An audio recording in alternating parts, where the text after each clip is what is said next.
pagi Bapak Ibu kader semuanya. Assalamualaikum warahmatullahi wabarakatuh. Perkenalkan dengan saya Dr. Iqbal Sidik. Saya adalah dokter di Puskesmas Susumoyo Metro. Kali ini Bapak dan Ibu kader saya kumpulkan di sini untuk melakukan sesi untuk pelatihan kader ya. Jadi nanti Bapak Ibu kader sekalian akan saya kumpulkan di sini untuk saya berikan materi mengenai stres. Apa aja nanti yang mau kita tahu mengenai stres, terus apa yang nanti kita akan lakukan terhadap pasien-pasien posyandu kita nanti mengenai stres.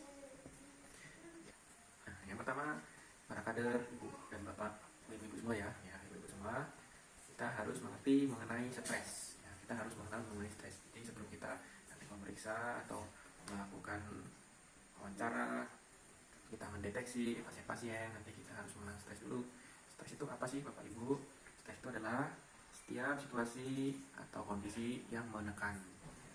Situasi atau kondisi yang menekan. Tidak hanya situasi, bisa juga kondisi juga ya yang menekan. Asalnya dari mana? Asalnya bisa dari lingkungan rumah, bisa dari lingkungan tempat kerja, bisa juga dari lingkungan sekolah. Nah, Bapak Ibu, jadi tiap orang tuh punya reaksi terhadap sesuatu. Reaksi seseorang terhadap stres tidak selalu tergantung bagaimana cara mengelolanya.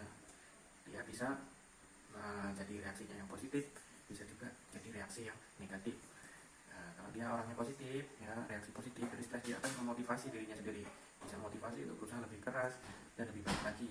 Sedangkan ada yang mengalami reaksi negatif, dia dapat menimbulkan gangguan dalam kehidupan sehari-harinya. Ya begitu ya Bapak Ibu ya mengenai stres ya. Terus bagaimana yang kedua, kita mengenai cara untuk mengatasi stres, kita mengelola stres. Setelah Bapak Ibu ada semua tahu mengenai pengertian stres, kita harus tahu cara untuk mengelola stres. Tips-tipsnya antara lain, pertama kita harus membicarakan, kita harus saling sharing kepada orang yang mengeluh, ke orang yang dipercaya. Ya. Yang kedua, kita harus melakukan kegiatan banyak melakukan kegiatan sesuai dengan minat dan kemampuan. Terus selanjutnya kita harus mengembangkan hobi yang bermanfaat, jadi kita pikirannya nggak itu aja. Kemudian kita harus menenangkan pikiran dan sering rileks, dengerin musik, baca buku misalnya. Jadi kegiatannya jangan monoton dan senantiasa harus berpikir positif, jangan berpikir negatif ya.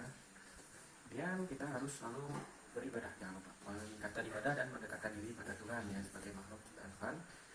Yang mengendalikan pikiran kita adalah Tuhan, jadi kita jangan sampai lupa sama Tuhan, itu bisa untuk mengurangi stres. Kemudian terakhir, harus rutin aktivitas fisik. Ya, demikian Bapak Ibu kader sekalian. Nanti kalau ada yang masih kurang jelas, masih kurang paham, bisa kita diskusikan lagi. Demikian nanti bisa disampaikan kepada para pasien agar bisa untuk mengendalikan stres. Ya, sekian dari saya. Assalamualaikum warahmatullahi wabarakatuh.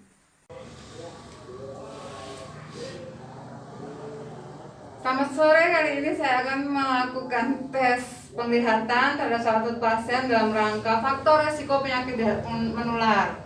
Langkah pertama yang saya lakukan adalah mengambil jarak tes, yaitu sekitar kurang lebih 6 meter atau 20 langkah kaki dewasa. Yang pertama saya lakukan adalah tes untuk menutup sebelah mata kanan pasien dan menebak berapa angka yang saya tunjukkan dengan jari tangan saya. Silakan Pak. 1, 3, 5. Untuk sebelah kiri ditutup, silakan. 2, 3, 5, 4. Baiklah, demikian tutorial cara untuk tes penglihatan pada pasien dengan faktor risiko penyakit tidak menular. Sekian dan terima kasih. Assalamualaikum warahmatullahi wabarakatuh. Perkenalkan, nama saya Jerly Fayani. Saya adalah tim fasilitator dari Puskesmas Susumoyo Metro. Sebelumnya saya mau nyapa ibu-ibu ya, semua apa kabar ibu-ibu? Sehat. Ya, alhamdulillah, mudah-mudahan sehat semua ya. Oke, langsung saja ibu-ibu ya. Saya akan mengajarkan ibu-ibu bagaimana cara menggunakan alat GDS atau pengukur gula darah sewaktu. Baiklah ibu-ibu, kita sudah ada pasien sekarang. Tapi pertama-tama saya akan menjelaskan alat-alat apa saja yang diperlukan untuk memeriksa gula darah. Pertama ada handscoon, Lalu yang kedua ada alat untuk mengambil darah. Lalu ada jarum darah. Setelah itu ada alat untuk memeriksa gula darah. Ada untuk mengecek, ada stick untuk mengecek gula darah, dan ada kapas alkohol untuk mengelap tangan ibu pada saat kita akan mengambil darah. Oke, kita langsung mulai praktik ya ibu-ibu ya. Pertama yang kita harus gunakan adalah handscoon. Jangan lupa selalu menggunakan handscoon pada saat mengambil darah ya ibu-ibu ya.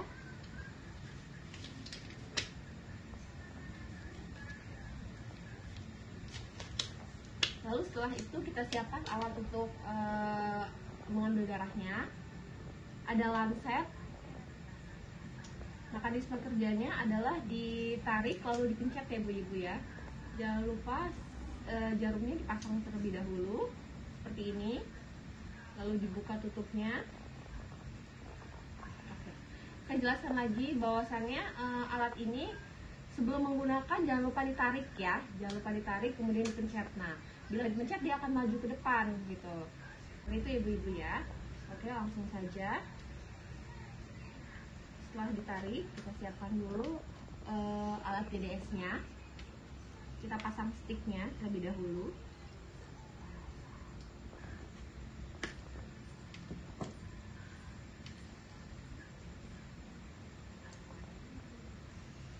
Oke, perhatikan ibu-ibu ya, setelah hidup sticknya, lalu kita siap-siap mengambil darah pasien.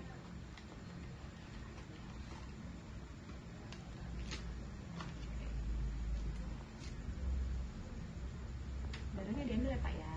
Ya.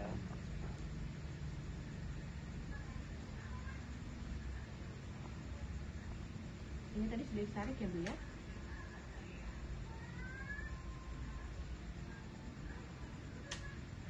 Oke, sudah keluar darahnya ya. Jangan lupa darahnya kita ambil dan kita letakkan di sini.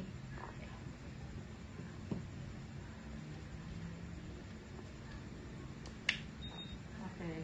Nah, kadar gula darah si Bapak Delta ini 12,5. Itu menunjukkan bahwasannya gula darahnya normal.